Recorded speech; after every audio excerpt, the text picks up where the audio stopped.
ও ভাইয়া, ভাইয়া গো। জি, আমাকে বলছেন? হ্যাঁ তোমাকে বলছি, কটা বাজে গো? কয়টা বাজে? হ্যাঁ। নাম কি নাম? সুধীর মন্ডল। ফেজিল মন্ডল। হ্যাঁ। বাড়ি কোথায়? উপর জবা, থানা? বড়বেতা, জেলা? পশ্চিম মেদিনীপুর। বাবার নাম কি? জানি না মন্ডল। আচ্ছা, বাড়ি কোথায়? উপর জবা। উপরে যাবা, বুঝতে হ্যাঁ। পারছি। তারপর তুমি কিসে পড়ো? ফোর। ফোর পড়ো? হ্যাঁ। তোমার বয়স কত?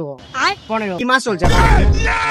আষাঢ় মাস। আষাঢ় মাস, তাই জন্য একটু ঠান্ডা ঠান্ডা ভাব। আজকে মনে হচ্ছে নাকটা ধরা ধরা লাগছে, তো পানিটা হবে। হ্যাঁ। বুঝতে পারছো? জি, এখন আমার সূর্যরা এখন এপাশে না এপাশে আছে জি, সিনা বরাবর। এখন একটু দাঁড়াও, আমি হিসাবটা করি।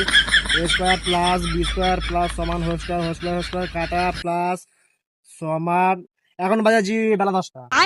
এটা আবার এত কিছু গো। জি হুজুর। আপনার নাম কি জানলে জি, ভালো তো। আমার নাম সালমান খাতুন। ধন্যবাদ।